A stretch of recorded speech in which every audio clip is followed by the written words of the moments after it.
Je me suis engagé à venir vérifier sur place l'état d'avancement des travaux d'études.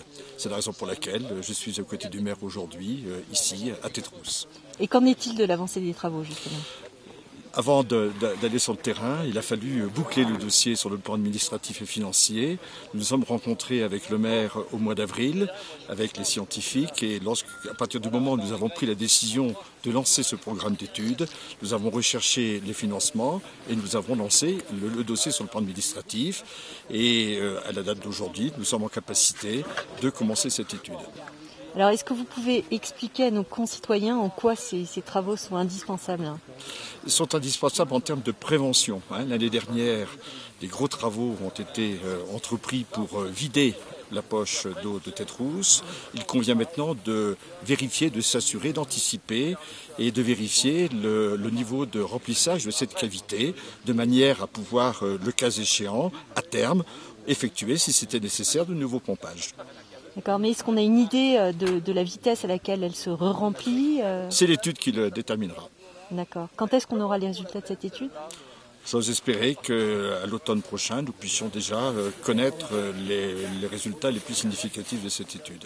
Est-ce que vous n'avez pas peur qu'on soit face à une sorte de puits des Danaïdes qui se remplit et qui provoque un financement incessant pour des résultats qui ne seront jamais maîtrisés finalement ? Non, je pense qu'on n'est pas du tout dans ce contexte-là. Il suffit de se préparer, d'anticiper, de prendre les mesures qui s'avéreront nécessaires et opportunes. Et après, donc, on arrive à la plan du refuge, légèrement sur la droite, et puis on monte là-dedans pour arriver au refuge. Voilà. Ok, d'accord. Voilà. Et donc là, il faut 3 heures pour monter d'ici. À peu près, oui. À peu près, oui.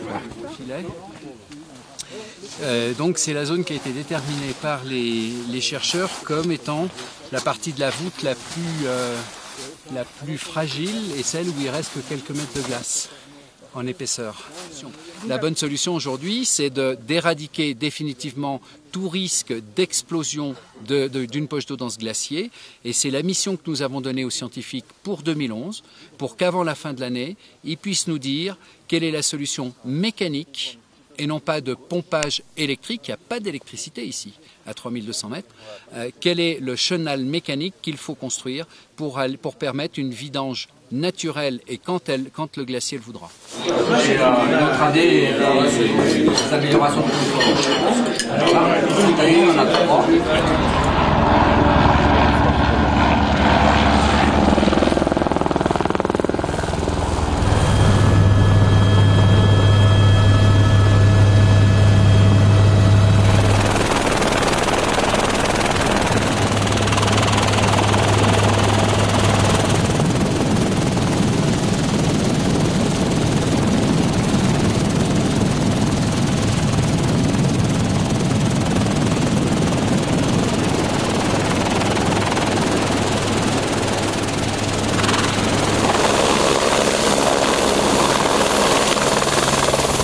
Oui, je vois. Je vais pas emprunter les pieds dans la corde là.